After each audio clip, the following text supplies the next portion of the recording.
Hello and welcome to Podium Star. Thanks for everyone who's coming in the room.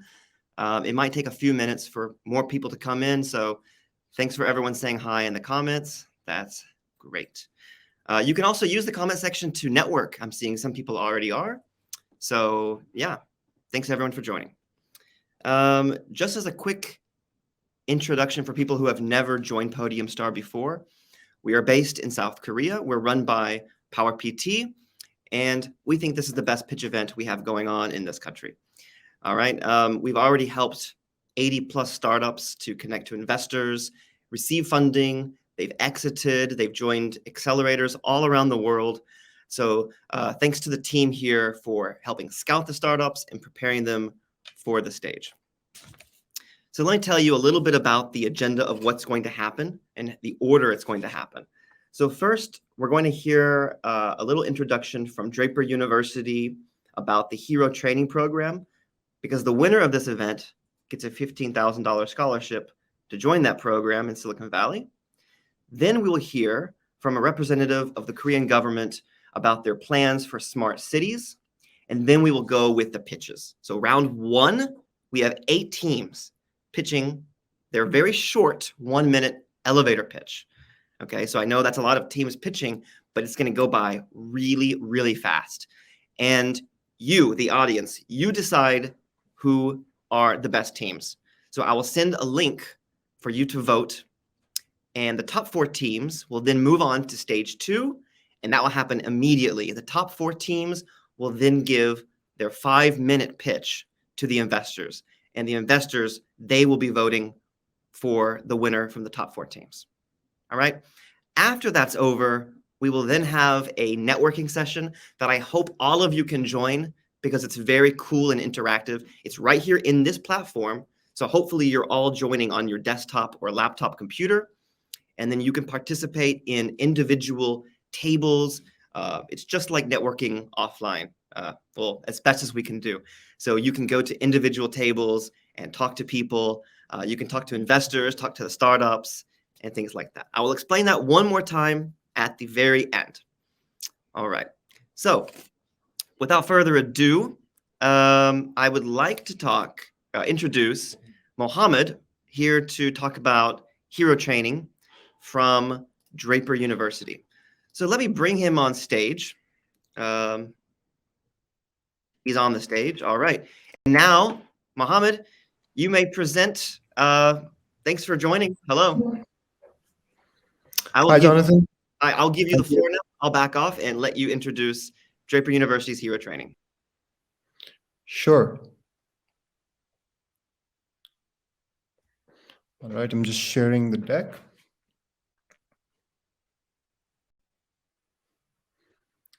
Great, I believe it's visible.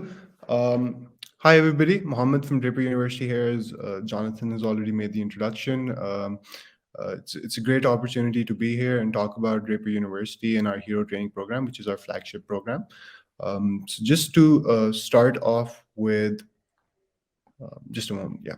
So just to start off with a brief introduction about Draper University. Draper University is basically a pre-accelerator that's based in San Mateo in Silicon Valley, California. And we offer a number of different programs. But our flagship program is the Hero Training Program, which is basically a residential 5-week program that takes place at our campus. And I'll cover the program itself in more detail further on. So basically the idea, Draper University was founded in 2012, and the idea behind it was to give entrepreneurs who had good ideas a stage and a platform to really build and develop those ideas, and also achieve their full potential, because the founder, Tim Draper, saw that there were a lot of entrepreneurs who had wonderful ideas, but they didn't have that capacity to perhaps take that first step, or they were hesitant. And the idea behind Draper University was to really give them the confidence to take that first step, and to really build those ideas. So just introducing the ecosystem very briefly. I understand we don't have a lot of time, so I won't delve into too much detail. But the Tim Draper and his father and his grandfather were basically the ones who started venture capital in Silicon Valley. They also introduced the general and limited partnership model. So venture capital goes way back in the entire Draper family. Moving forward, as far as the Draper ecosystem is concerned, I won't go into each and every sister company that we have, but we have companies in the exploration side, we have companies in the education side, acceleration, incubation, funding. Just to give an example, in the education side, we have Draper University, but we also have where there's lots of great content you can go view. And in the funding side of things, we have Draper Associates, which is basically a venture fund that invests in early seed stage and early Series A companies up to $1 to $2 million. And then we have the Draper Venture Network, which is basically a series of funds that are based all over the world. So they're global. So basically, any of our alumni gets all of our alumni get access to these different sister companies once they're part of the Draper U network. So just some highlights for Draper University. So our network is one of the largest globally of entrepreneurs. So we have 2,200 plus alumni who've raised more than $450 million in funding and have created more than 5,000 jobs. Some of our alumni superstars. Some of our past speakers, we've had Elon Musk on, we've had Jen Hyman, Naval Ravikant, Mark Andreessen. So some amazing speakers, and just some more slides on our network and our mentor pool. It's absolutely massive, and we have we have some of the best speakers come in and talk to our heroes, as we like to call them, on campus. So we also have our own venture fund, which is dedicated for our alumni. It's called Draper University Ventures, and we invest up to $100,000 in our own alumni companies. So these are some of the companies that are part of our network. Some of our corporate partners. And some of the alumni perks and benefits. So basically, if you're a part of the Draper U alumni, you get access to all of our sister companies. But apart from that, you also get access to Draper University itself, which is a living space on its own, as well as Draper Hero City. So you get discounts to stay in Silicon Valley, and you get access to all the Draper Venture Network funds as well. So just to quickly go over Hero Training, I believe I'm a bit short on time. Hero Training is basically our flagship training program, which takes place in Silicon Valley. It's a 5-week residential program, as I mentioned previously. And the idea behind the program is to cover these 8 modules. What we do is we put you through your paces and really put you through uncomfortable and difficult situations, and we really get you to mentor, to basically network, and we provide you with some of the best mentorship. But the real strength of Hero Training is also in the batch itself. So we have 80 of the best entrepreneurs from around the world come in and stay in Draper University. And whenever that happens, something magical always is bound to happen. So that's Hero Training. And these are some of the glimpses from our Hero Training program. Our emphasis is always on having a lot of fun, while at the same time really executing. So yeah. Thank you very much. Thank you very much, Mohammed, for that. Great hearing about Draper University and what you guys are doing. And thanks once again. So basically, for those who missed it, the winner of this event, they are going to be able to get a scholarship to join this program, and it's worth $15,000. Next up, we have Dorian On. I'm going to invite him to the stage now. Dorian works at IFES as one of the government organizations in Korea, and he's going to briefly talk about what Korea is doing when it comes to smart cities. So Dorian, you can go ahead and turn on your video. Yeah, and, hello. Nice to see you. Good to see you. So you can see my face, but I could not on the screen. I just started with the presentations. Can you see my face? Cannot see your face, but I think it's loading. But you can go ahead and start anyway. Since Okay. we're a little bit Okay. Behind time. Thank you very much. All of you, nice to meet you all. We will start the Podium Star speech. Good luck to you all. I'm going to present about Korea's smart city and IFG. I'm the executive director of IFG. My name is Dorian. As you all know, Korea is the miracle of the cities, and GDP capita per last years is surging a lot, but we basically started with the very small amount, $158 in 1960s, but increasing dramatically. The reason is that Korea is like have a strength on K-pop, K-movies, and K-contents. Also, these years we can see some K-quarantines strengths and globally supplied networks. So we feel that is quite an advantage these days. But however, we have facing a lot of threatenings on the smart city sustainabilities. For example, by industry increasing 8.8 millions and GHG emissions and traffic congestions, aging, the global aging society is quite serious in Korea, and natural disasters and water shortage.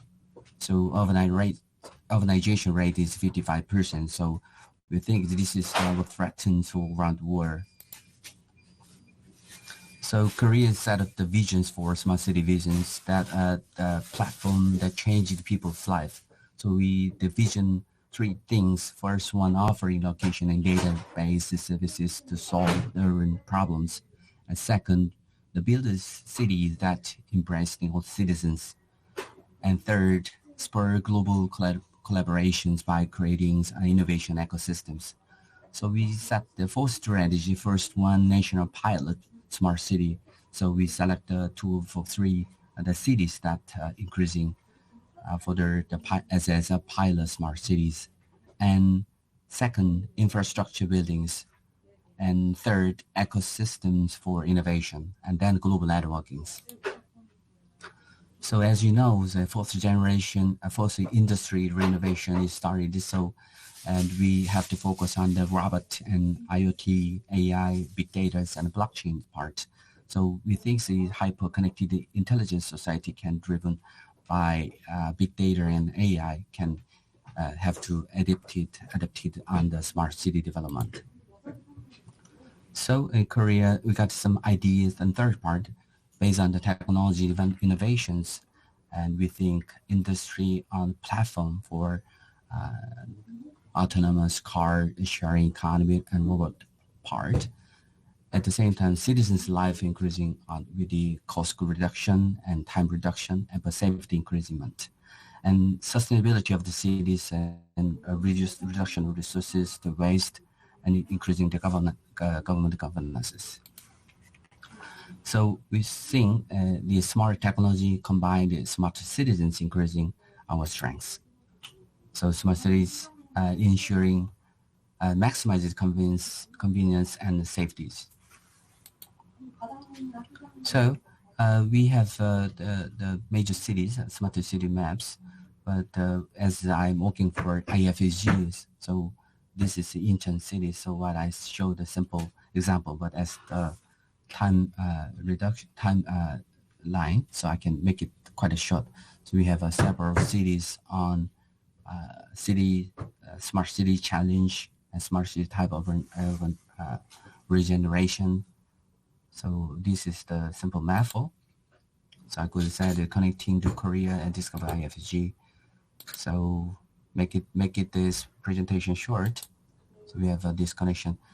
I'm working for IFG, which is the largest economy free economy zone.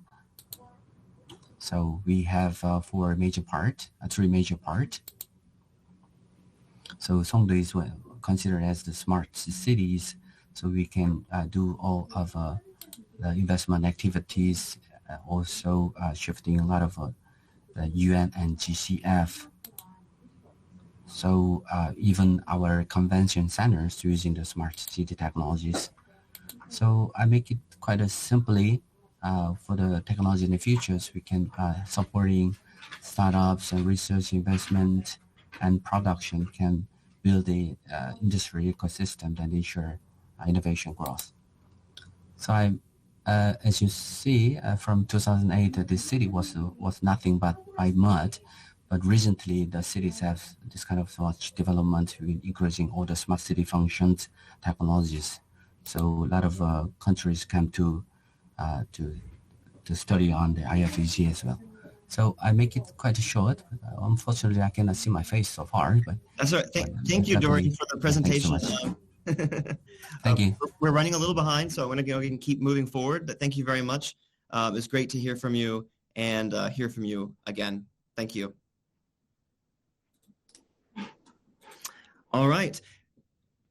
Now it's time for the pitches. So I'm going to end this session and start the next session. If you've never been a part of AirMeet, in between sessions, there will be about a 15-second delay. So don't go away. We'll be right back.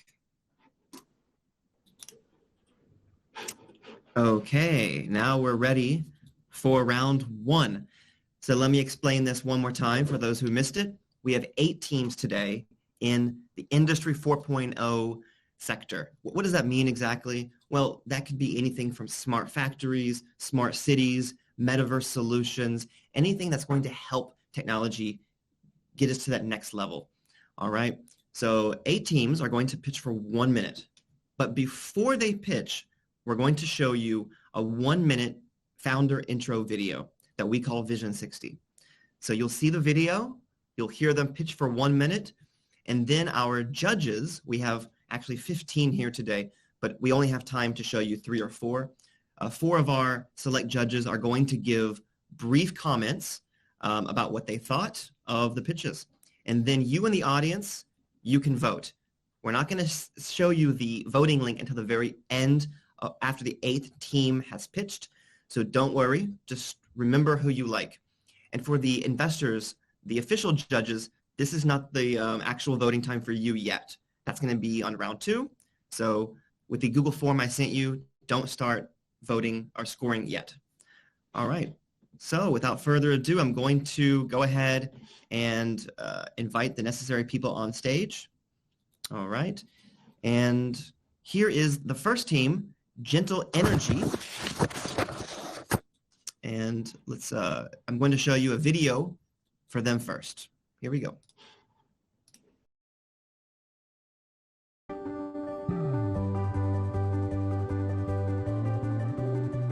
I'm Charles Song from Gentle Energy. We help executives to know their factory to be truly competitive. Knowing a factory sounds rhetorical, but it's not.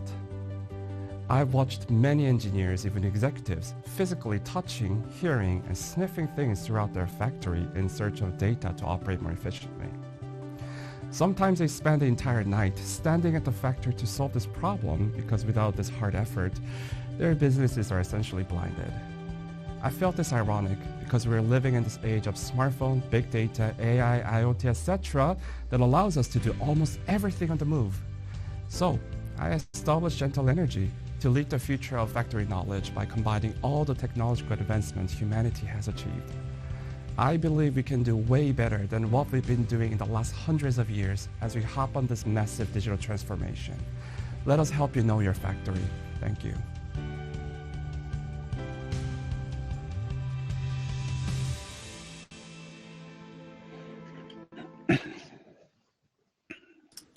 All right, let's welcome Gentle Energy. You may begin.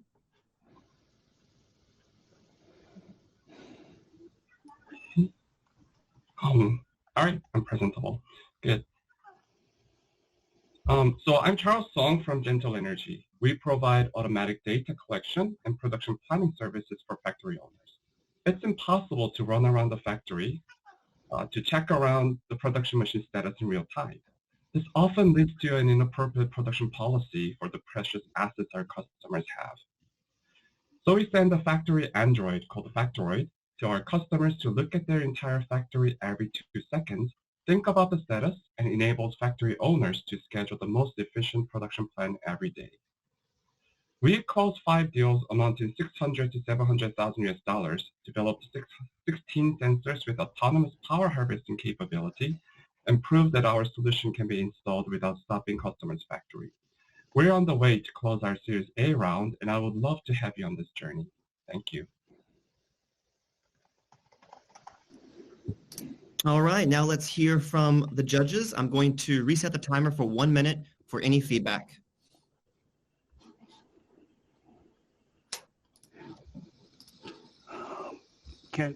Are we alive? You are live. Go ahead. Okay. Yeah, I guess I'm not exactly clear what you're doing in the factory. Okay. Well, we install sensors, we collect data, we analyze and show them an interface, how to improve, so what's wrong with the factory and how to improve the factory, and that's the service that we provide to our customers. Quick question from Hanko here. Could you, I know you Factoroid, it's actually a good approach, but have you thought about data privacy perspective? So as a reminder, we're not supposed to ask questions, just give a little bit of feedback. Oh, you're right. Thank you. I hope that you actually had a thought, give thoughts on that. Okay, I'll rephrase that. Thank you. Hi, Charles. My comment would be, I think you can open next time with the attraction to date, then move into what problem you're solving for, how much dollars is that, and then the types of customers. Less so much about the sensor details, but what type of company, factory size, geo, and who do you speak to? I think that would be much more helpful to holistically understand your story. Okay. All right. That's the end of the 1 minute for the feedback. So we're going to move on to the next team. Thanks a lot, Charles. Thank you. Okay. Going to show the next video, and that is for Port. So here we go.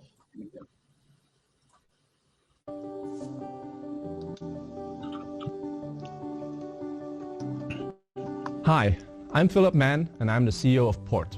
I had the privilege to work and live in various countries. It has exposed me to many cultures, and I got to speak to locals in every segment of society. I believe exposing people to more places around the world and enabling them to interact with one another will have a tremendous positive outcome on a global scale. But COVID and climate change makes this unsustainable, and I want to make sure more people get this kind of opportunity. With Port, we're building a telepresence platform to attend events and locations around the world by video calling with guides on location. We remove travel time and lower travel cost, so many more places around the world are within reach, for work, for research, or for making connections. We envision a world where geographical boundaries are not a consideration anymore, where you can push a button and be remotely walking at a trade show in Shanghai or a research site in Amsterdam. We want to provide access to the world's locations and ignite global opportunities for everyone.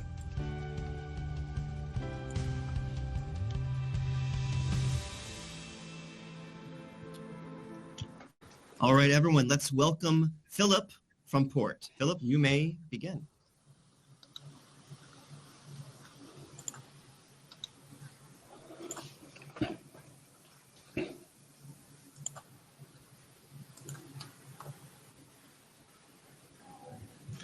Hello everyone, my name is Philip, and in 2019 I took 50 flights for work, visiting trade shows, inspecting factories, and doing market research. And in 2021 it was 0. A lot of our work has changed to remote, but traveling on location for trade shows and site visits is not effectively replaced yet with Zoom calls, because you can't call into a location where you don't know anyone. But now you can. Port is a telepresence platform that provides remote, real-time access to any event, facility, or city in the world by video calling with guides on location. You can attend with colleagues, you can take photos, and you can talk with the people there. We enable any location to be a smart location by making them virtually accessible. Our users have used Port to visit trade shows in cities on 3 continents. Both our usage and revenue grew in triple digits, and we have more than 150 Korean bilingual guides around the world on the platform. If you want to know more about how it works, please vote us to go to the next round. Thank you. All right, thank you, Philip. Now we'll start the next minute for judge feedback. I'll let Troy go first since he wasn't able to go last time. All right, thank you, Jonathan. I think it's a very interesting and promising space regarding the remote working. I just wonder why you choose this kind of technology rather than like other ones choosing the virtual world, like a VR kind of approach. I hope you have a good answers on that. Thank you. Thank you. Thank you, Troy.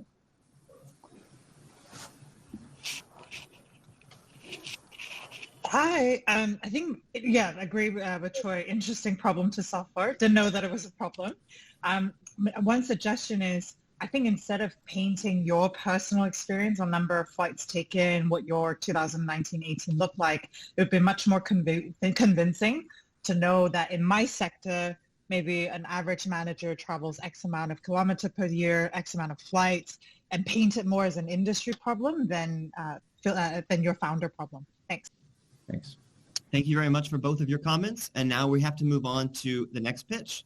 Thanks again, Philip, and thank you to the judges. Thank you. Next, we have Schwitt, and I'm going to now play their Vision 60 video.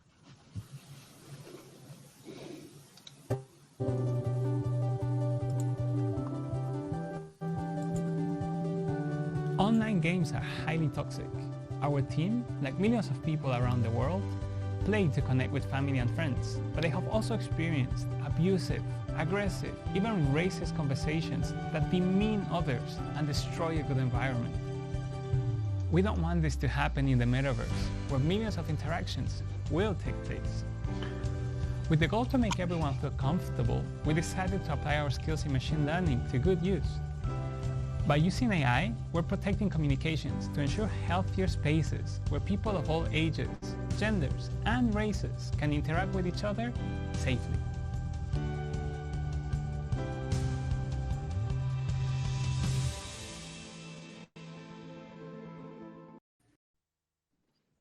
All right. Let me welcome Esteban from Schwitt. And Esteban, you may begin. Hi. Hi, everyone. So around 1/3 of you play games. This means that at least some of you watching or your family members do. Esteban, we don't see your pitch yet, so if you can share your screen first. Oh, sorry about that. Just a second.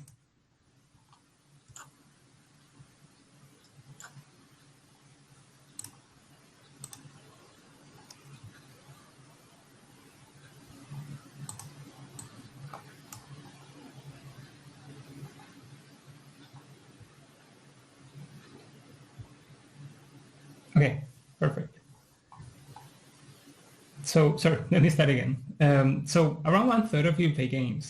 This means that some of you watching or some of your family members do. I guess that many of you are probably aware of the abuse that happens there because it happens all the time and it leaves victims scarred. They end up leaving the platform to never return. With the metaverse coming, like this problem will only get worse. And this is not only a social cost where diversity suffers, but also a direct cost to the gaming industry. That's the reason why we want to help companies to reduce this toxicity. We're developing a system that analyzes communications to detect abuse, not only in the words, but also in the tone and the context of the voice. Since we started only a year ago, we've already been selected by many programs from SNU, Hanyang, the K-Startup Grand Challenge, among others. And we have gained valuable insights about this problem by communicating with some of the key players in the gaming industry. We hope this is interesting and an interesting problem to solve. And we look forward to going to the next stage so we can explain a little bit more about what we do. Thank you. All right, and the 1 minute is up. And judges, you may go ahead and begin your feedback. Thank you. I'll go first here. Han Ko from Miseco Group here. That was a good presentation. I would add a little more details as in like examples and also mention the scalability strategy that you have. Okay, thanks.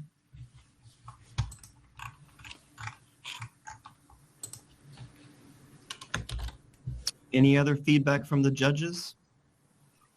I might add that it's not so clear why this problem or how it affects the gaming companies. I think to the gamers and even parents of gamers is quite clear, but if you can quantify that or paint that more concretely about why game companies should care, that would be much clearer.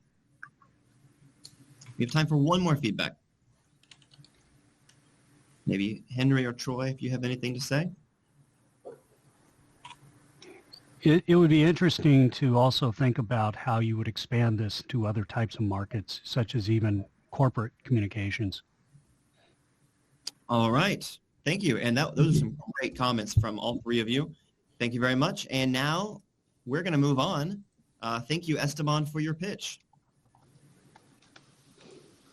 And now we are now going to present you the video from TechnoBuilt.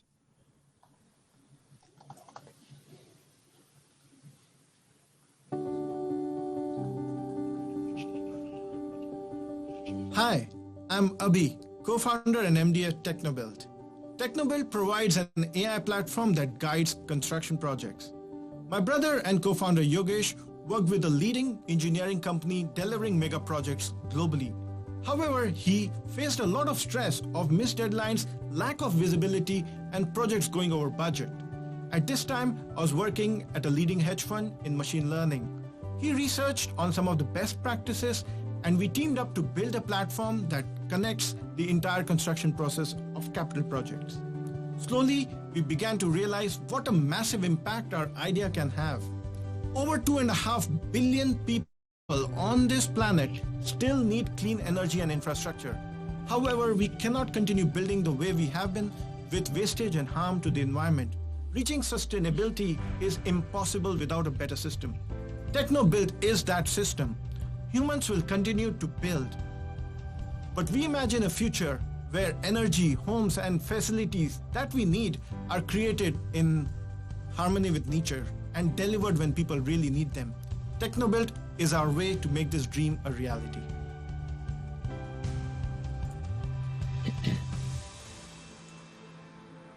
All right, and judging from the emojis coming up, you have a lot of fans here today. So Abhi, good luck and go ahead and get started.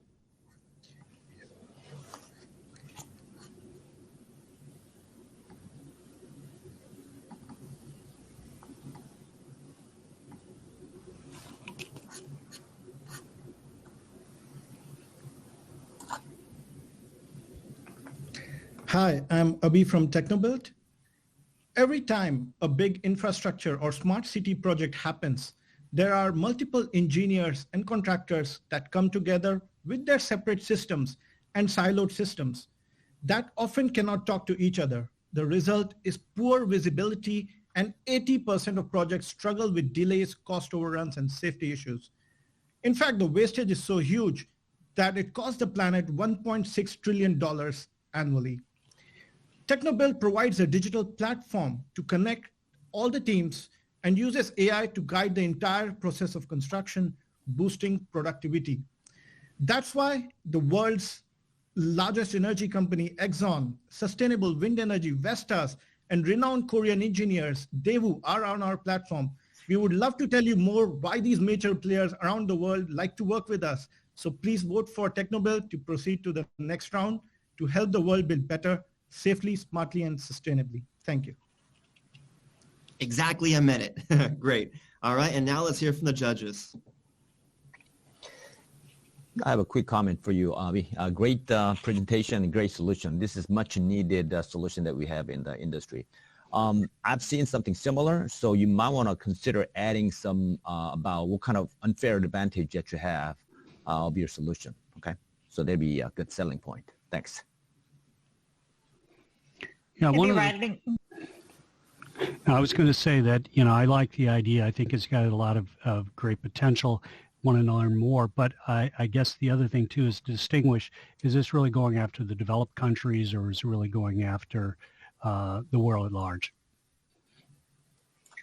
Maybe building on Han's comment, in industries that are very competitive, I usually like to see the traction slide with all these logos up front, because your traction in itself speaks about why you're worth looking at. So I'd encourage you to put that up front instead of usual problem statement.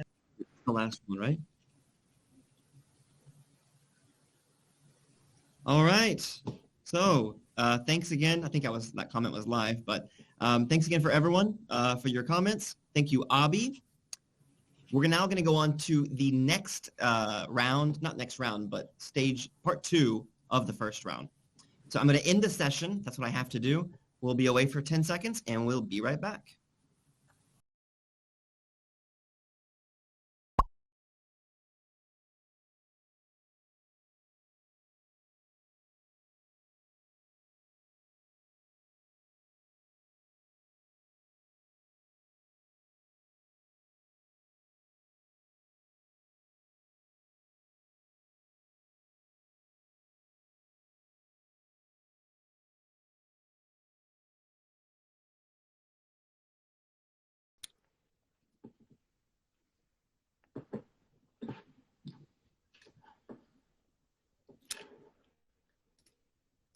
Okay, we're back for part 2 of round 1. And real quick, in between the first 4 and second 4 startups, I did want to show you guys a little bit about who is here today. So the sponsors for the event, PowerPT is the main organizer for the event. SBA, which they run the Seoul Startup Hub, they are one of our main sponsors, as well as World Innovations Forum based in Switzerland. SeoulZ is a media startup here in Korea, and they're also helping out. So thanks to everyone who is helping organize this event. These are the 8 startups. We've already heard from the top 4, Gentle Energy, Port, Schwitt, and TechnoBuilt. And now you're going to hear from the last 4, Tiny Wave, WeRide, XQuant, and Zephrame. By the way, here are some of the judges who are here today. So although you're only hearing from the 4 who are speaking, I do want to, thank them for coming here. So you're hearing from Han Ko from Yusako Group. You're hearing from Jen Leung at Timbusu Partners, Troy Fan from Pegasus Tech Ventures, and we're also hearing from Henry Song from Penn Ventures. So thank you to all of you who are speaking and all the other judges who are silent judges. And now I'm going to play the next video for the next startup, and that is Tiny Wave.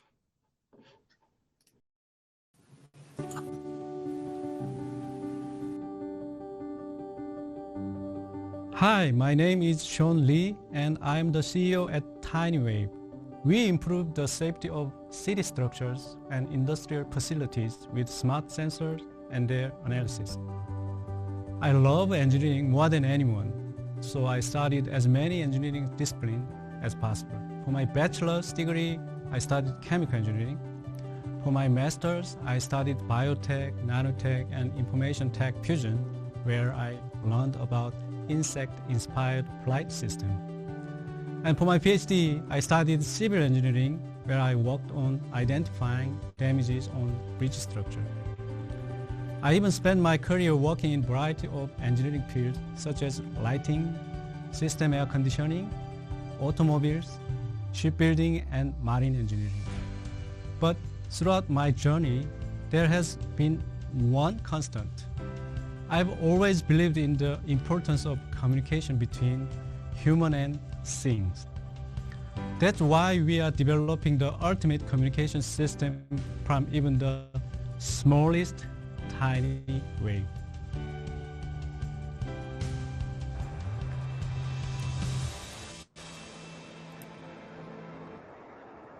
All right, and now we're going to hear from Sean Lee at Tiny Wave. So Sean, you may get started.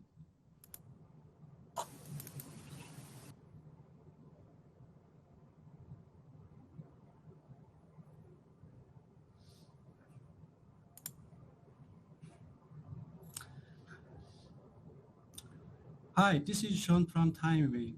We provide data acquisition and analysis service for social overhead capital, such as bridges and tunnels with the industry facilities.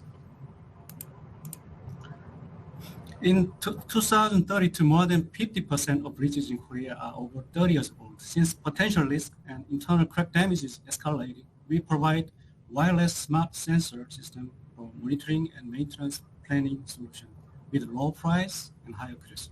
We also develop remote sensor installation system and retrieval system using drones and unmanned vehicles. We already selected for the Korean Airport Corporation Accelerating Program. They provide 14 local airport facilities as test beds, including various acceleration programs. ITDC can provide bridges and city infrastructure testbed. 3 main universities, 2 patent agencies also support our business. We are just 47 days old now. And if you want to know TinyWave more, please go to TinyWave. Thank you. All right. Thank you, Sean. And now let's hear from the judges. You guys have 1 minute to give some feedback. I'll go first here, Sean. It was great, and you are a very highly intelligent, educated man. I'm impressed just by your resume. I have to say that. I would add a little more about your actual value proposition that you can bring to the community, more details as an example. That'd be great. I think you have a great solution. Thank you. All right, maybe just a quick comment here. I think great resume, great pitch. I would love to see more about the tech details, and especially in comparison with other ones. Thank you.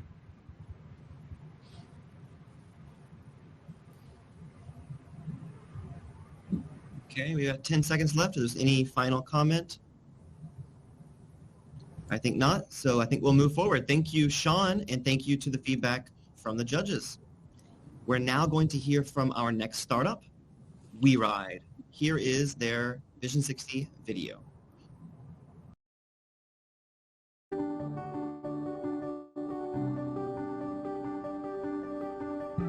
Hi, I'm the CEO of WeRide, where our motto is Get Paid to Ride. All around the world, countries are leading toward carbon emission reduction and slowing climate change. However, most plans involve government regulation, cooperative investment, and change in technology. Our team wants to be part of this solution, but we are just private citizens. So we wonder about our option. We want to encourage people to make active moral choice, so we combine both old and new technology to help people get healthy while also saving the environment by earning reward by riding a bicycle. Our vision is to promote a healthy lifestyle for normal citizens and be part of the solution toward eliminating carbon emission, and at the same time rewarding our customers to help themselves. We hope everyone will one day soon get paid to ride.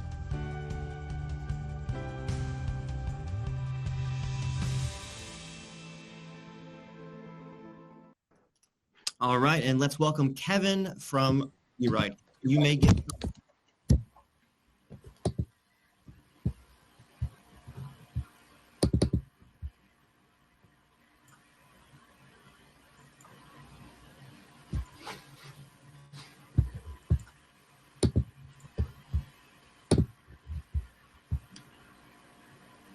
Hello, I'm the CEO of WeRide, Kevin.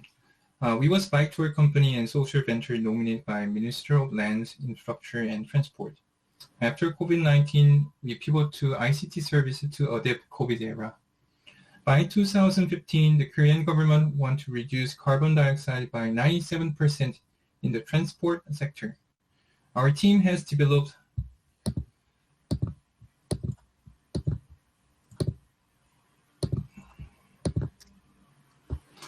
Our team has developed a point of crypto reward app where citizens can voluntarily participate in carbon reduction through bicycle. And also, we're gonna be promote our app by online and offline, especially in offline content festival to recruit a user. If you have any interesting, please contact us. We are hoping to go to the next round. Thank you. Thank you for your elevator pitch. All right, Kevin. And now let's hear from the judges. You guys have 1 minute. I'll go first again. Good presentation, and you're in a great industry, ESG, sustainability, especially just like you said, the Korean government is trying hard to reduce the footprint of carbon footprint. I would add a little more details about your price scheme, and then also how you're gonna incentivize your customers using cryptocurrency. Okay, thank you.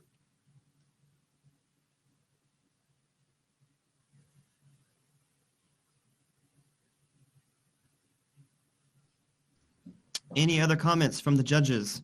One of our judge actually is having connection problems, so Troy and Jen, you're the only ones left if you want to say anything. We've got 30 seconds left. I think for a mobility-related pitch, would like to see some comments on how it compares against public transport, since you bring in the comment about government incentivizing, but governments would usually push for transit public infrastructure first before these private citizen initiatives. So just curious on how you see that playing into the macro. All right, thank you to Kevin and thank you to the judges. We are now going to our 7th team, XQuant, and here is their video.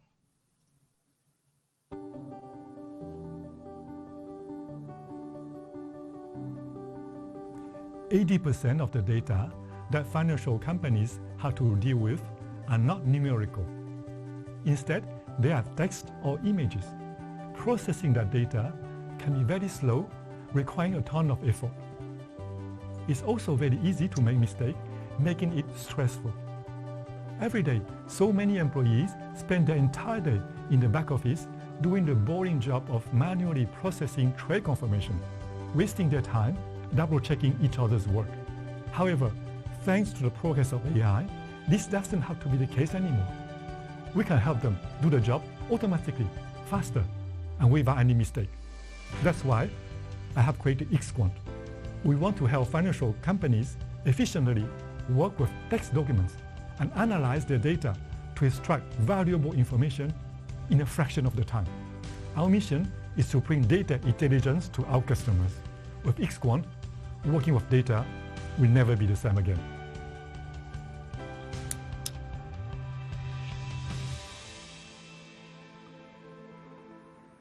All right, and now here we have Jay from XQuant. You may begin. Hello. When I started to work in a bank in 1990, people are inputting manually transaction data in the system, page by page, line by line. Today, 30 years later, most companies are still doing that. It doesn't make sense to me. Sometimes it may take up to 20 minutes to process a document. Input errors can also happen. With other applications, they can now do it in just 10 seconds. We use AI to identify all the important fields and automatically extract every information without making any mistake.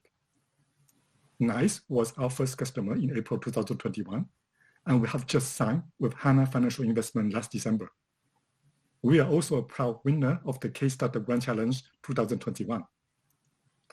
I count on your vote to allow me to explain how we will help to change the finance industry. Thank you. All right, thank you very much. And now comments from the judges. I have one here. Actually, great presentation, Chao. I'm sorry, am I pronouncing your name correct? Shao. I'm sorry, Shao. Sorry about that.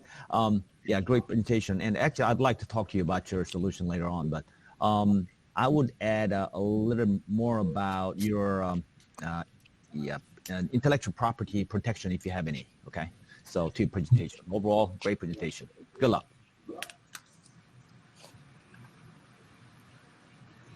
Yeah, great presentation, Chao. I think I would love to learn more, especially regarding how it manages, cross-border contracts and how it works in different, legal systems and different languages. Thank you.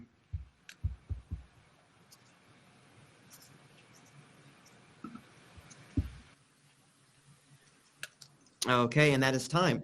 And FYI, for people who are looking to hear more from the companies, vote for them in round 2 so that you can learn more and hear their full 5-minute pitch. And we're finally about to show you the very last startup, for round 1, and that is Zephrame. So please pay attention to their video.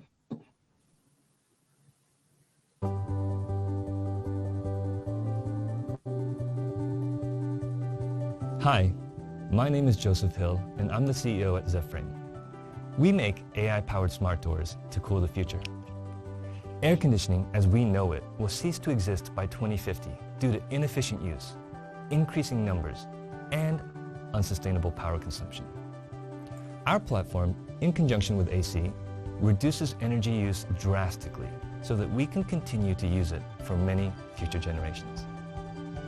As someone who always cared about sustainability but never actively worked directly with it, I decided to create a company to solve some of the issues that people are experiencing globally, such as dirty air, expensive AC, rising temperatures, and an uncertain future.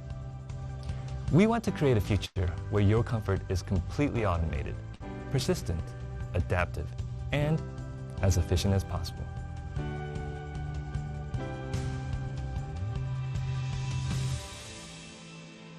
And last but not least, we have Joseph from Zephrame. Joseph, you may get started.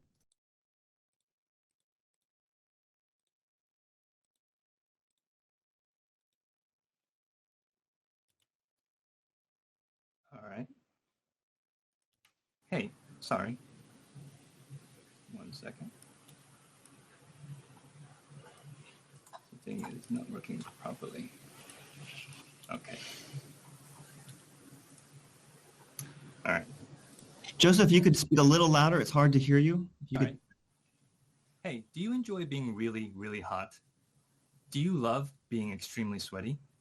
Well, within 30 years, you won't have a choice. Unfortunately, air conditioning, as you know it, will stop existing by 2050. There are many factors, such as how humans inefficiently use AC, as well as how buildings have historically been heated and cooled, like in this image. We need to find a solution, and we need to find it fast. Our AI software precisely and automatically moves air through our smart doors that have integrated fans and filters. By intelligently using existing AC technology, we can replace many individual units with a much smaller number of efficient units. The heated or cooled air can then be filtered and moved where it needs to go, all with no human intervention. We are preparing to launch a pilot with Korea's largest house share company in Q1 of 2022. Thank you for your time.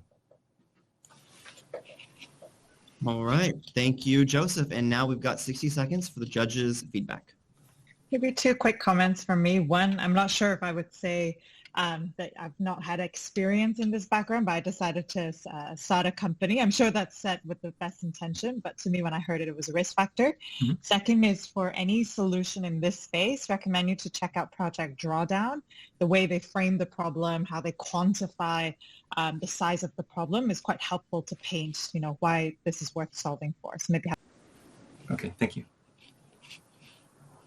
And comment, Joe, good presentation. I really liked your solution, but I would add a little more technical details, how you achieve your goal. They'll be really more convincing to the investors, okay? Thank you. And I want to talk to you about your solution later though, okay? Okay.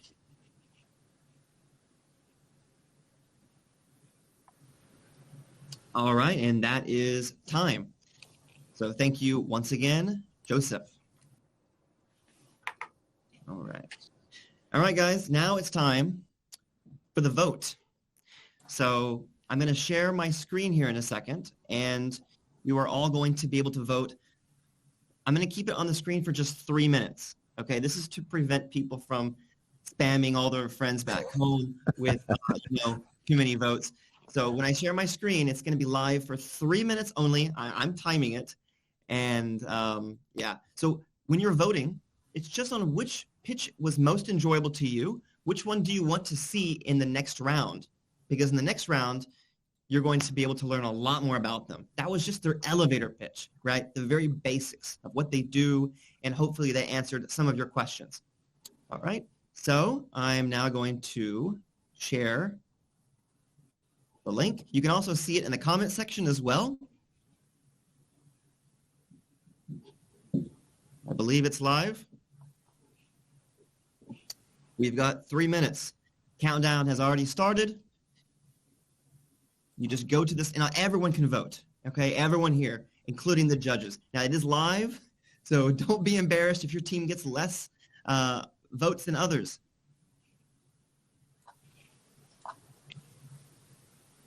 So for those who don't understand, go to www.menti.com and use that 8-digit code, 97474426.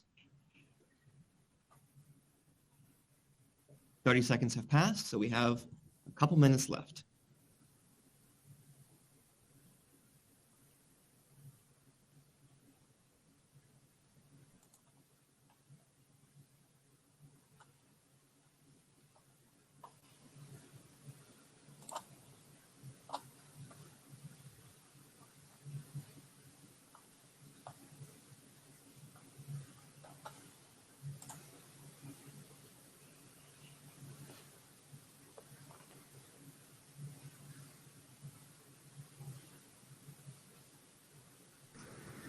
This is kind of fun. It's like watching a game.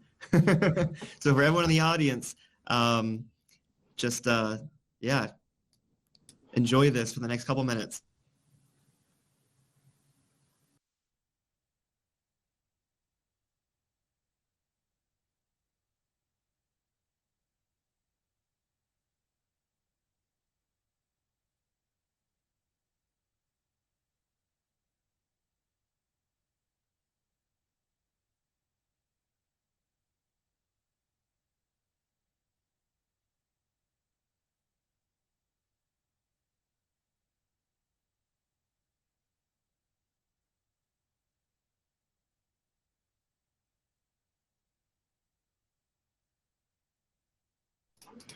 We've got 1 minute left, and guys, you can vote for 2 teams.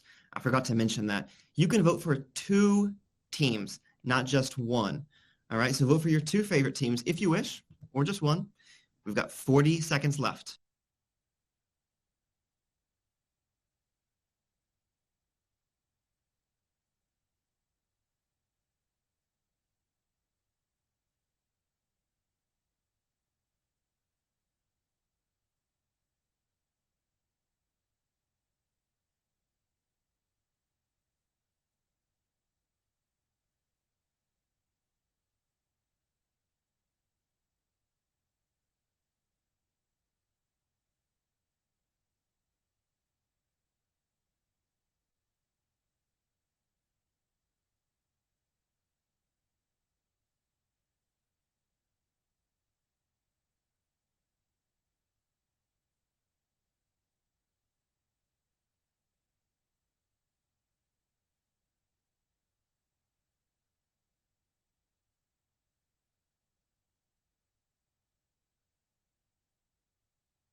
Okay, so the vote has ended. As you can see on the screen, now there might be some people who are still voting, but I'm just going to leave it at this. These are the top 4 as we see them: Gentle Energy, Port, TechnoBuilt, and Zepframe.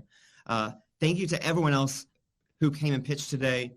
You guys are still going to be involved in the networking at the end, and all of you did such a great job. So let's hear some applause from the audience. If you can send the thumbs up and claps on the emoji section down there, just like that. Thank you to Schwit, TinyWave, WeRide, and XQuant. All of you were great. So give me a second while I write down these companies for myself. All right. And now voting doesn't matter anymore because we already have the top 4. We're going to be back in 10, 15 seconds to start round 2.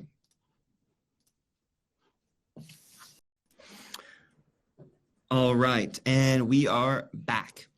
So as a reminder, this is for the judges who are voting.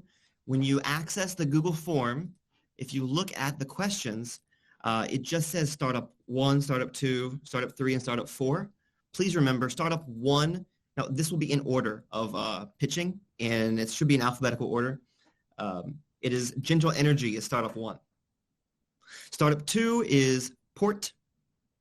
Startup 3 is TechnoBuilt, and Zepframe is Startup 4. Okay, so that's just for the judges. It's also for the startups to know your order. So again, it's alphabetical. Gentle Energy, you'll be first. Port, you will be second. TechnoBuilt is third, and Zepframe is fourth. So once again, for the judges who are scoring at home, please remember that order as you judge them. 1, 2, 3, 4. All right. Also for the judges and for the audience as well, so you know how the judges are scoring, they are judging based on 6 criteria. That is the overall solution, their traction, the experience of their team, their market and financials, their investability, and finally, their overall pitch. Do they have great storytelling, delivery skills, and deck design? So judges, you're going to judge on those 6 things, and then you're going to score them with a number. And at the very bottom, please don't forget to choose which one is first place, second place, third, and fourth place. Judges, if you have any problems at any time, you can private message me or send it in the group chat, and I will see that. Okay, so now I think we are ready to move forward. Thanks again to everyone for being here. By the way, we had so many people register for the event. It's the first time this ever happened. We got a notification. All the hosts here in the room can see it because we got a few people working on this event. A message popped up that said, over 300 people have now registered, and now no one can register anymore. I chose to pay extra money for more people to sign up because that's a pretty cool thing. So thank you to everyone who's here today. It's really great. I'm glad there's so much interest in these startups. So once again, thanks for everyone who's here. Thanks to all the 8 startups, all the judges. We're now ready for the 5-minute investor pitches.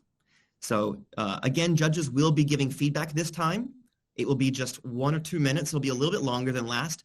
So each judge on the stage, you can give up to a minute worth of feedback, but you don't have to. You don't have to. All right. And now I'm going to get ready to invite the first startup to pitch. Give us 1 second.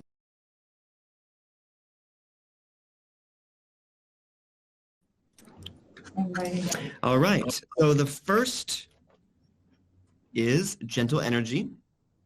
So I think we have the wrong person on the stage right now. Guys, give us 1 minute.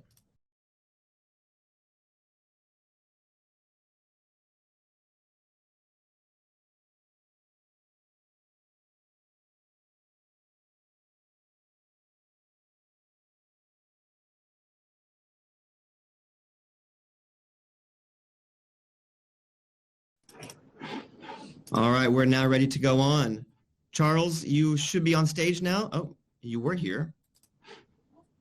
Now you're back. Okay. So Charles from Gentle Energy, congratulations. You now have 5 minutes to do your full 5-minute pitch. By the way, for those in the audience, here at Podium Star, we redesigned all of the pitch decks for all 8 teams. So hopefully you enjoy the design from that. Go ahead, Charles. You start when you're ready. Okay. Okay, I'll start. What if I told you you could save 30% of your electric bill by optimizing your air conditioner? What if I also told you that fixing your leaking kitchen faucet pipe would save $1,000 a year? It would be awesome. You would have done this right away, only if you could find and fix the problem. Now imagine the same situation, but in a factory at a much larger scale. Interestingly, the same operation inefficiencies cost companies about $275 billion a year. Fixing this inefficiency is impossible because someone needs to stand there and watch everything 24/7 to identify the problem.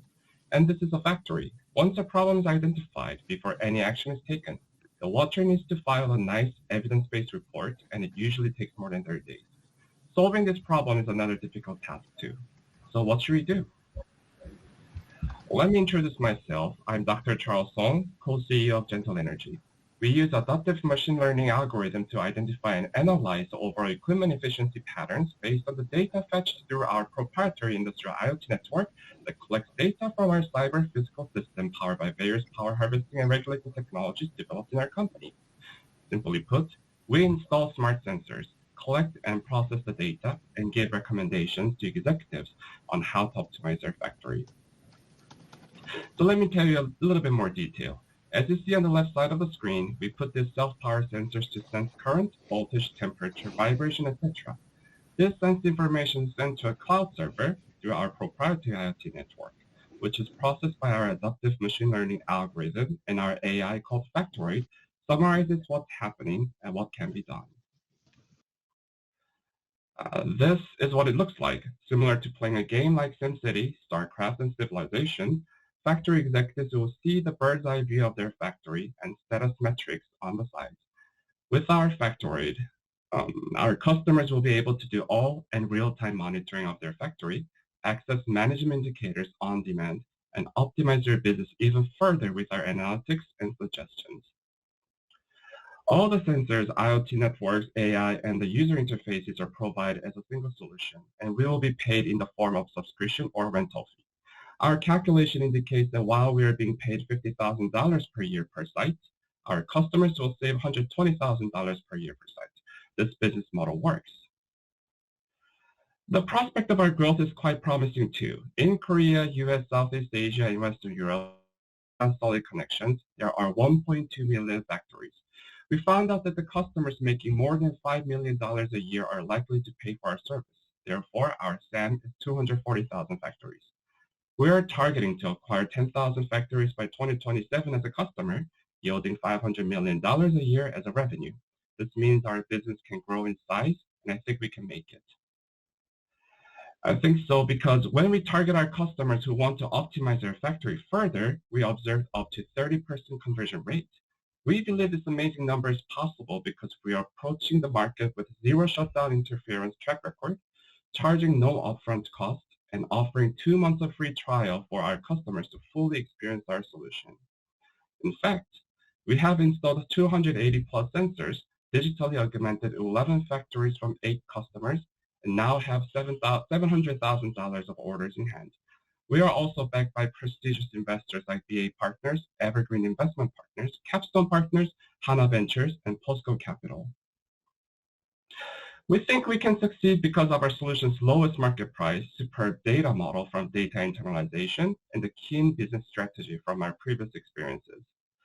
What I mean by keen strategy is this. We have realized that a winning solution in the Industry 4.0 era should recommend what to do based on interactive data analytics.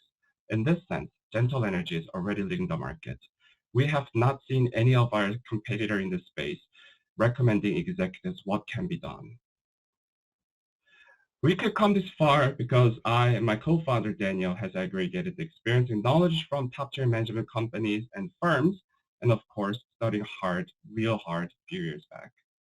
And also, for information, we are raising Series A fund. We are looking for $4 million of financing to acquire 24 new customers to yield $6 million of orders in hand in 12 months. I would be honored if you back us up in this round as well.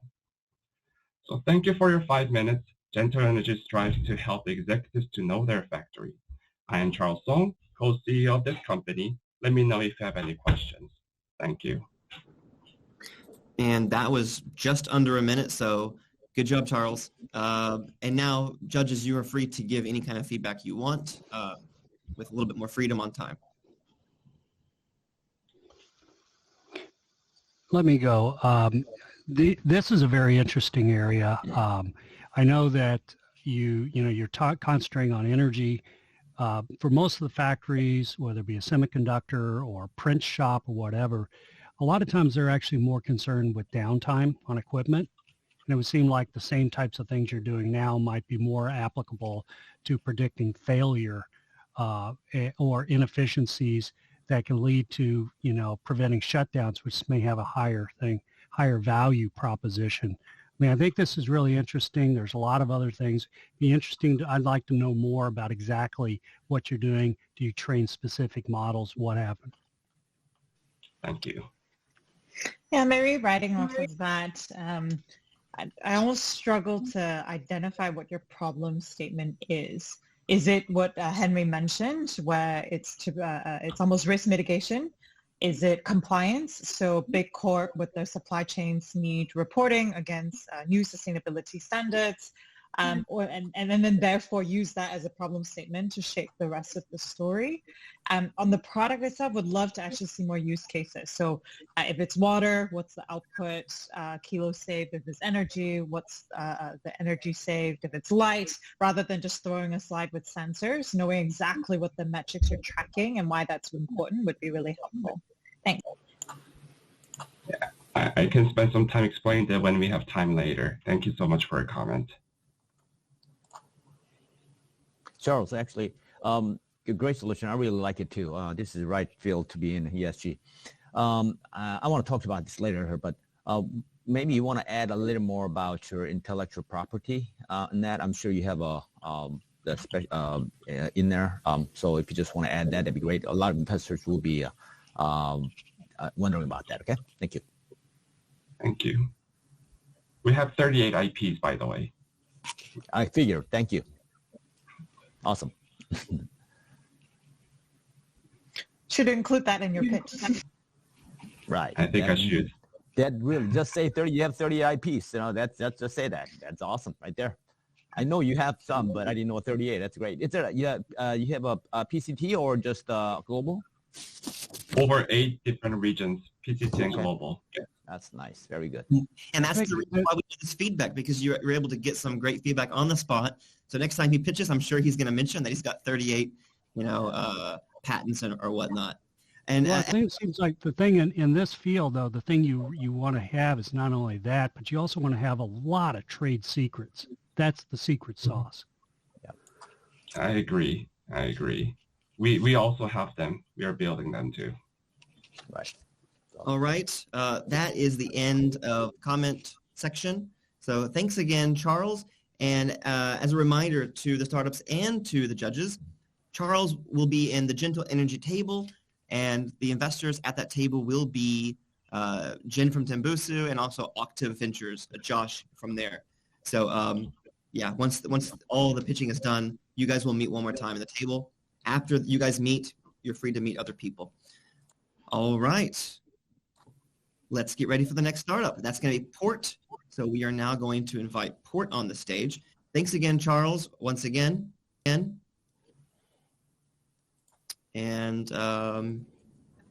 Philip, you're here. All right. So Philip, you may start whenever you're ready. Congratulations again on making it to the final stage. Thank you. I think you can hear me, right? Yes. Awesome. Hi, everyone. I'm back. My name is Philip, CEO of Port, and we offer telepresence for remote work. So like I said, in 2019, I took 50 flights for work to do on-site visits, trade shows, inspecting facilities. And in 2021, I wasn't able to go anywhere. The corporate travel industry is $1 trillion, and it's not expected to go back to what it was. The vast majority of companies have already indicated they will cut travel budgets post-COVID. And 20% of corporate travel was spent on going to trade shows. And looking at the recovery of business travel, going to trade shows is expected to be recovering last, if at all. Now, there are a lot of virtual and remote work solutions out there for meetings, virtual offices, and collaborations. Professionals are doing increasingly more of their work tasks remotely. And we believe that now, when more and more people hook into the metaverse, do most things in virtual environments, they want to be able to reach the real world virtually as well. Port will build that online to offline portal between the virtual world and the real world. How? Port is a telepresence platform for companies to do global on-site visits where they will connect with a personal guide around the world that brings them on location through a video call. We start with trade shows like you can see here on the video, where you can ask the guide to explore, to talk and translate, and to demo products. You get an extra set of eyes and hands around the world. And it works in 3 easy steps. On the Port website, you can pick a trade show and schedule your visit. A guide is arranged. You can call in together with your colleagues.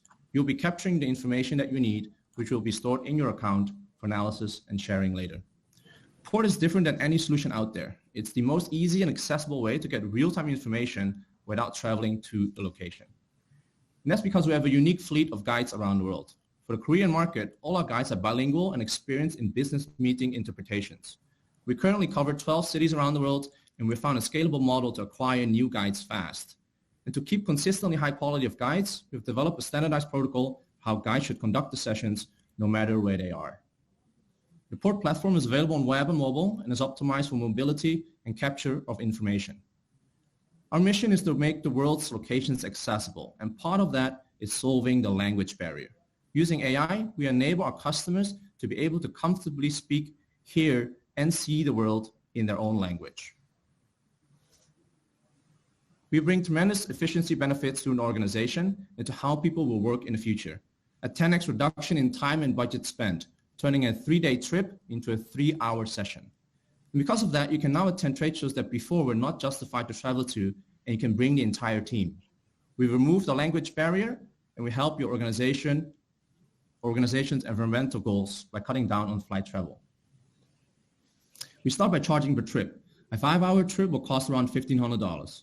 And when the customer gets more data in their port account, we will start charging as a B2B SaaS as well. We launched in Korea last year and have had customers and users from medium to large enterprise attending trade shows in various industries.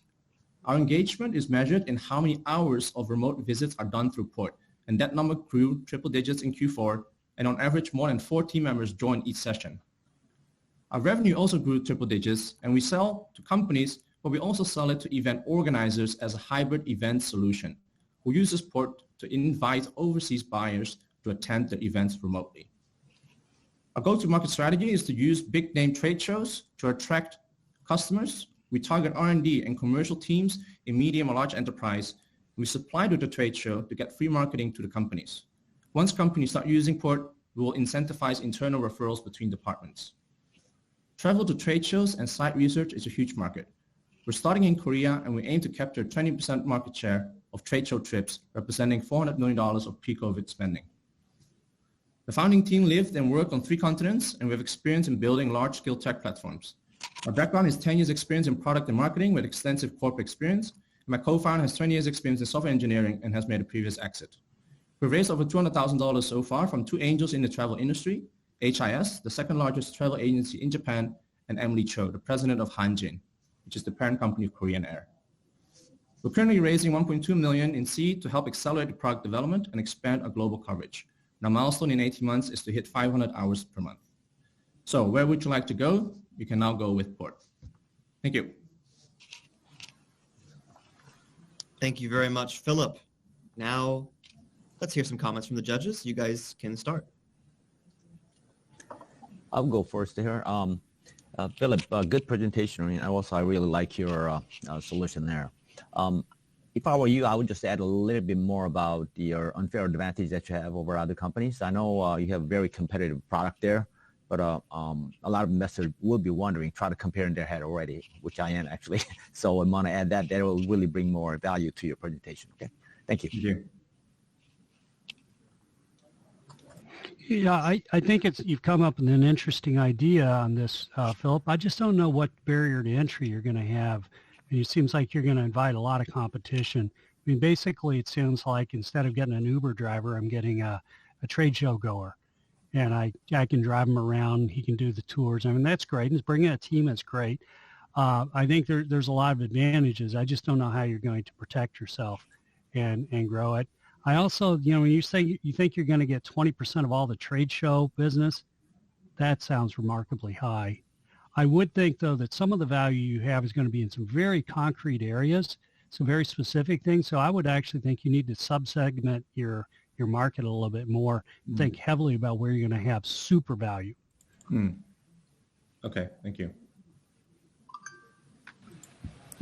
Yeah, Philip, I think you answered my previous thoughts early on pretty good. I love the sense of human touch in your product from the customer point of view, but also love the flexibility of the metaverse version. So I wonder if there's any chance you can later on maybe, to integrate both.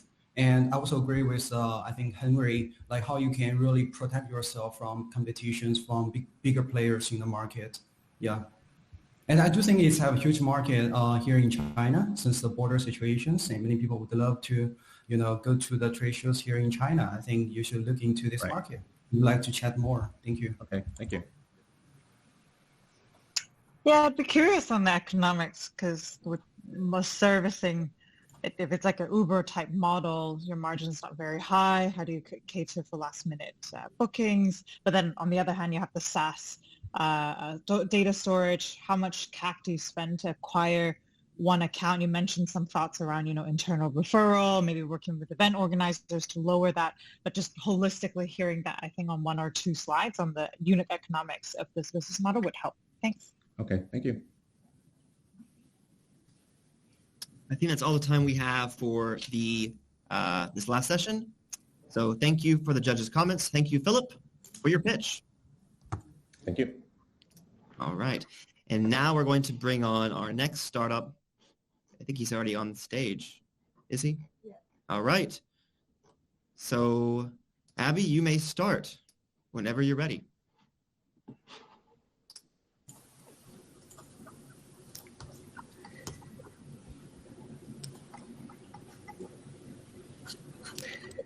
Yeah, hello everyone. I'm Abhi, co-founder and MD of Technobuild. Technobuild brings an AI-driven project delivery platform. Let me tell you how an $8 billion shell project is being executed by engineers like our client Devu on our platform. Traditionally, for developing and delivering this plant, there are various parties involved. The planners develop the plan, the design team engineer the facility, and multiple vendors supply the material and components at different times. The on-site contractors then handle the equipment and crew with safety control to execute the job. In this way, typically there's a lot of miscommunication and lack of clear scope.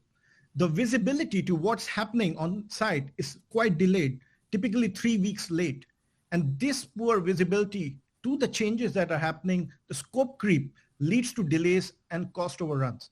For solving this, Technobuild's digital platform brings real-time visibility to the project. And for over 1.5 years, Devu and Shell have better predictability on the project. Through using our platform, Shell and Devu estimate to save over $20 million. And in return, we are charging them $2 million in subscription fees of our platform. In fact, McKinsey estimates 16% in this process is wasted globally. Our platform is already being adopted by Exxon, McKinsey, Devu, to name a few, including India's largest power company, NTPC, and sustainable wind power, Vestas. Let me tell you why Devu and all these companies around the world would like to work with us. Technobuild provides an end-to-end digital platform for real-time visibility of the projects. It connects and streamlines the workflows between the teams and uses AI to guide the project managers based on upcoming activities for delays, quality, and safety alerts. Unlike other competitive systems, Technobuild uses geoinformatics and guides the entire process digitally, boosting the productivity of the whole process. We use an enterprise SaaS subscription business model with different modules on the platform. The scalability has been proven from mega projects down to $20 million commercial buildings. Our metrics in our revenues have reached around $2 million annually, and on an average, client pays us $300,000. We have a healthy margin of 70% at present. About 30% of our leads are now coming through word of mouth and online searches. In fact, McKinsey signing up now came through an online search, and so we have Samsung Engineering. We have identified that there are 12,000 projects that require our solution in the markets we are operating right now. These project owners have consultants, and we are working with consultants like McKinsey to distribute our software to all their projects. Our sales pipeline is full for the next 6 months. For the plans to scale, we are looking for $2 million to invest in business development and sales and the product. Why this has been possible is because our founder and CEO is a thought leader in the world for advanced construction process by CII. He is the chair of AWP and defined a lot of these protocols for mega projects. I come from a machine learning and finance background with a top hedge fund, and we have a great team with whom we have built an enterprise software that customers love. We have global offices, and in Korea, we are based in the Pangyo Techno Valley. We are about to open our next round of investment in a few weeks. We would love to talk to any investor who are focused on vertical SaaS in construction space. I invite you to join our mission for the world to have energy, infrastructure, and facilities delivered on time, safely, and sustainably. Thank you. Thank you, Abby, for that pitch. Now, judges, you guys have a few minutes to give some comments. Yeah, Abby, actually, it's Han here. I think I'm going to be talking to you later on anyway, but like I mentioned, you have a great solution there. And now I get better picture, actually, when you only had one minute before. I want to talk to you about your product later here, but I would add some other unfair advantages that you have? Because there are some product out there. I think your product is the superior, I could tell. But if you want to do that, that'd be great, actually. As an investor, I've seen just about all the product in the spectrum industry, but you have some advantage. You might want to focus on that, okay? Thank you. Yes, thank you so much for the comment. I think I would have liked to hear a little bit more about the team and founders' experience, how you decided that the consultant segment was one way to activate that. So a little bit more context on the team would be great. Sure. So regarding the team, like I mentioned, our CEO comes from a world-leading background. He's a world expert. So we get called. He defined the best practices. And we have experts in Canada, Korea, UK, and India as well, who are helping with the deployment, who have faced these issues in the past, and now they understand and see the solution and helping our clients come onboarding on the platform. Regarding the go-to-market strategy, you can see that each of the parties, the project owner, the consultant, the contractor, they're all billion-dollar companies. They are all big organizations, and we can sell to any of them. But we found that the easiest way to get the traction is through the project owner, and they are driven by consultants. And so that sounds like a very good way to approach to start getting more traction in the first initial phase. Though we have experimented and we have converted each persona of our target customer base. This is Henry. Clearly you've got traction with customers, and that's very good. I mean, that speaks loads. But it's not really clear to me what problems you're fundamentally solving. I mean, you said communications and interoperability, but you haven't really, that doesn't mean anything to me. Right. Trying to understand what it is. I think if you could just make it a couple of clear examples really quickly, and so people can grok it and say, yeah, I know that's what's going to be, and I can see, I'll scale it, multiply by 1 million. Okay, that's a lot of money. I think that's kind of a key thing you need to get across for me. Sure. So just to throw some statistics out there, around 5 to 15% of cost goes in rework. And rework happens when there is a miscommunication of the drawing, and somebody has made something already, or the material did not come on time and they started doing something else, out of sequence or rework. And our platform now provides the end-to-end sequence in which this is coming real time to the guys on the site, and the material sequencing is tracked right from it was ordered by the engineer.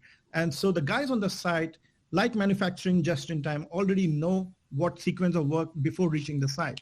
So this is eliminating those sort of costs immediately. So, okay, so it's by taking real-time data coming in, it's redoing the Gantt charts. You can think about in that way. It's the collaboration around the Gantt chart, and it's becoming clear to everyone of what they're supposed to do. The real-time collaboration and the accountability is coming up in the plan and the execution. Yeah. Thank you guys for all your feedback. It's now time to move on to the last startup. Thanks again, Abby, for your pitch. Thank you. Okay, I'm now going to bring on our last startup of round 2, and that is Joseph from Zephrame. Joseph, I think you're on the stage now, so you may start your pitch when you're ready. All right. And I think your mic is your audio is a little bit low. If you could speak up a little bit. Can you hear me now? I can hear you. Thank you. Okay. This is Bob. He's a businessman in Seoul, and he's on his way home from work on a hot summer day. When he arrives home, his apartment is 42 degrees. So, what does Bob do? He turns on the air conditioning, of course. Bob sets his AC unit to the highest power and lowest temperature and waits. After a few hours, Bob feels okay and turns off the AC and goes to bed. While Bob's apartment has been cooled down as fast as possible, this is the least efficient way to use AC. How many of you do this? Don't worry, I'm guilty. Don't worry. But unfortunately, I've got bad news for you. According to the United Nations, air conditioning as we know it will not be possible by 2050 or even earlier. That's scary. And one of the reasons why is because of the way Bob uses AC, but also how we use AC as a human race. Most countries around the world heat and cool their buildings like this. If you live in Korea, you're familiar with it. It's wildly inefficient and simply unsustainable. In this slide, we have 9 individual units on this floor alone. And making matters worse is the number of AC units. Right now, there are about 1.9 billion units worldwide. And by 2050, that number will grow to 5.5 billion, and we will not be able to make enough energy to power all of them. This is happening no matter what. Plus, the more energy we use for air conditioning, the hotter the planet will get in a vicious feedback loop. So, what's an alternative? Zephrane. Zephrane can reduce the energy used by AC by up to 80%. And we do this by using AI software to precisely and automatically move air where it needs to go through our smart doors that have integrated fans and filters. We can combine our system with a smaller number of highly efficient HVAC units to save a lot of energy. For example, in this image, we replaced the 9 individual units from the previous slide with one highly efficient one that is cooling the hallway. That cooled air can go into all of the rooms through the fans in the doors while filtering out things like COVID and dust. Initially, we will be B2B and B2G. By using Zephrane, our customers can drastically lower their energy consumption, reach ever stricter green building requirements, and foster goodwill with their customers. And at the same time, they can increase their building value and size while also lowering insurance rates. You can think of us as a software company, kind of like how some big IT companies sell phones or devices nearly at cost to bring users into their software ecosystems. We'll be doing the same. And we can do this because we built our business model to disrupt an industry that has never had to change. Incumbent door companies sell dumb doors at a profit because they must and because they can. Unfortunately for them, we can sell our smart doors at a similar price because our revenue comes from our software, not our hardware. We also have revenue streams from filters and other value-added services using our doors' built-in LCD displays. Oh, sorry, I'm going to hide this down here. So, as I mentioned, we are primed to disrupt the door industry. For air conditioning, our competitors will be able to sell their AC units as fast as they can make them. So there's very little incentive for them to cannibalize their own sales. For BMS, our system will simply be smarter. And since our doors collect large amounts of environmental data, it will train our AI to control every single fan independently, which in turn will precisely control temperature. With 75% of all humans expected to live in cities by 2050, smart building software is crucial. And when we created the company, we didn't want to be in a niche market. We wanted to impact the entire world with a product that absolutely everyone uses. Everyone needs a door. And if they don't have AC already, chances are they will by 2050, as you've already seen. To the investors watching this, don't worry, we're realistic. We know that we can't capture the huge global market immediately. We're starting in Korea first because of many factors like fast tech adoption, very poor air quality, and lots of big buildings that would immediately benefit from our technology. We plan to capture at least 15% of the market within the next 5 years by disrupting the door market, as I explained earlier. We'll start this journey by launching a pilot program with Korea's largest houseware company in Q1 of this year. And we currently have 7 people on the team. I'm the CEO, and I do all the hardware engineering on the team, and I have over 8 years of entrepreneurial experience. My CTO and co-founder is Matt, and he does the software engineering, and he helped create one of the world's leading AI platforms. We are patented, we are award-winning, and as I mentioned earlier, we're excited to launch a pilot with Korea's largest houseware company in Q1 of this year. We have been recognized worldwide by organizations such as the Seoul Metropolitan Government, the United Nations, and world-leading accelerators and incubators. However, it seems that we are maybe the only team in this competition right now in the Final Four that are still in the pilot phase, but we truly know that our solution solves a problem that will affect every single person on this planet, and we're really proud of what we've achieved. All right, time is up, Joseph. We have to move on to the Q&A part or the feedback session. So judges, you guys have a couple minutes now to give your comments.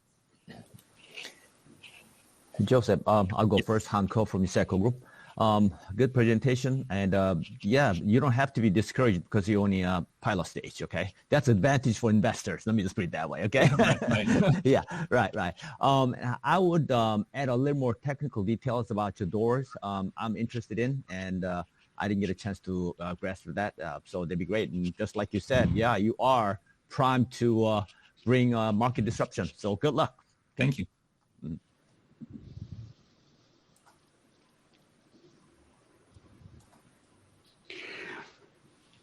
I'm just kind of puzzled about how you're going to do these types of conversions because of all of the infrastructure changes that will be needing, the permitting you're going to need it, and if you're doing it in a shared ownership building, all of the different people that have to tie in.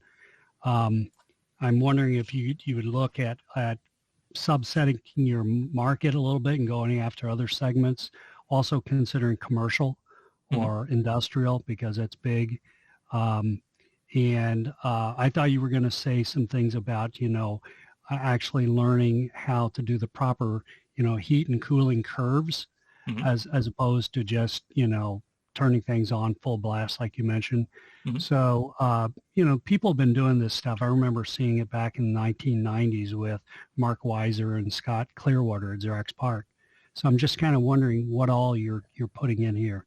And I realize you don't have but a few minutes. Am I allowed to answer this question? If you'd like to. So, for example, with the house share company, a lot of the infrastructure in Korea is already kind of designed for this. And we designed the concept to kind of be able to fit into most existing buildings. For example, the house share company uses one of the large cassette-style air cons in the ceiling. And that's absolutely perfect for what we need to do.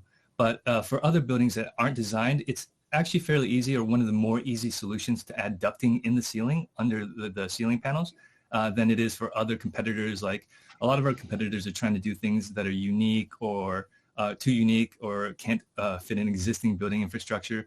But we can, even though it might take a bit of renovation, but compared to other solutions, it's night and day. Man, you've got to emphasize that. Yeah. You really have to emphasize the fact that retrofitting is going to be easy and why it's easy. Yep. Unfortunately, I only have 5 minutes, and my concept is a little bit out there, so it's hard to explain it all in that short amount of time. Also, this is specialized in HVAC game, so it's really hard to explain for average audience. I know that I happen to know a lot about it. There are split units, and there's rooftop units, especially in North America. They have a whole different game compared to other countries. So you want to consider that how you penetrate the other market with what you have. So you will have a different game plan. You should have a different game plan, okay? And I've actually had people tell me, Joseph, this pitch deck is boring. It's got too much technical information. So, it can't please everyone, I guess. Yeah, true. All right, guys, thank you for all your feedback and comments. That's going to be the end of the pitches. So, Joseph, thanks again one more time. Thank you, everyone. Thank you. All right, guys, it's time to vote. For the investors who are still here, I'm already seeing a few already come in. So you guys are doing it just like you're supposed to.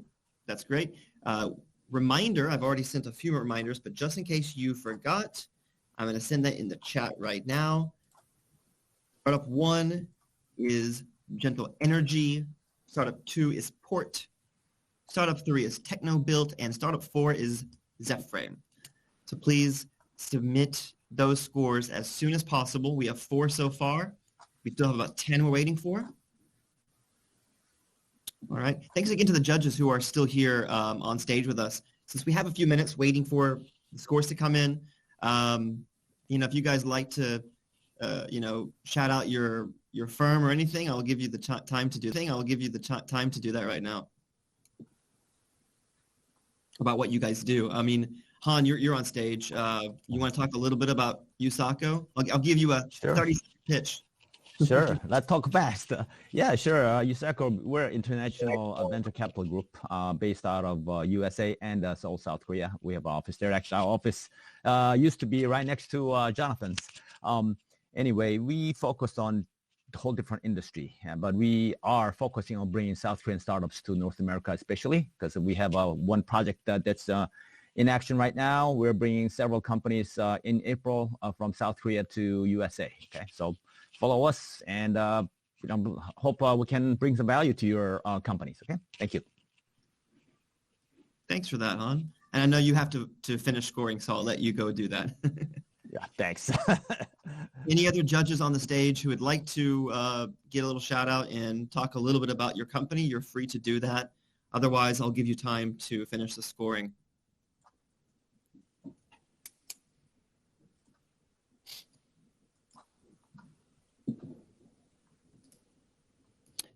And for everyone in the audience, this is probably a good time to, use a bathroom break if you need to, get some water, because it'll take a few minutes for all the results to come in and also for me to edit the PowerPoint slide that shows the winner. So I'll be back in a couple minutes. Go ahead and go to the bathroom, get some water, do what you need to do. I'm going to give another minute for the judges to finish submitting their forms. And while you guys are doing that, everyone in the audience, please wait as, we're about to announce the winner. Let me talk about the networking, though. After the event, I'm going to end the session. You're going to see lots of tables on the screen. A few tables are just open for anyone to join. And everyone in the audience, you can join those tables. You can make new tables and just enjoy networking with people from other countries or all within Korea. Many of you are in Korea. Many of you are out of Korea. So it could be a great way to network during this time. Also, there are private tables for each startup. So each startup who pitched, all 8 startups, have their own private table. Those are for the investors to go and talk to them. So please don't go in there unless you're an investor. So I'm going to read the list out. For Tiny Waves table, Whalian Ventures and 541 Ventures, you guys are going to go to them first. For Gentle Energies table, I have Timbusu Partners and Octave Partners. For XQuant, GS Futures and Pegasus Tech Ventures. For Schwitt, Intro Global and Penn Ventures. For Zephraim's table, we've got Kim Ventures and also Andy, who's an angel investor. For Port, we've got Blissfine Ventures and also Capgemini Advent. For TechnoBuilt, we've got Usako and Intralink. And then for WeRide, we've got 2080 Ventures. Now, after the startups have talked to the investors that are on this list, people are free to move around. So investors, you're free to go to other tables and talk to them if you have interest in them. There's also a table just for investors at the very bottom. So investors, if you want to network with each other, because there's a good amount of you, at least 15 official judges and other VCs who are not official judges, you guys can meet each other and network with each other. If you're not an investor, please don't go in that room because we want to keep that just for them. And guys, I'm going to give the announcement in just 2 minutes, so let me get off the screen for a little bit.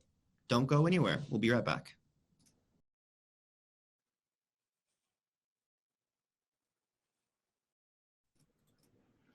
All right, guys, thank you for waiting patiently. All the judges have now given their scores. It was actually very close, and I wish I could give 2 or 3 first place awards to everyone. Also, a quick shout out to Gordon, who's in the audience.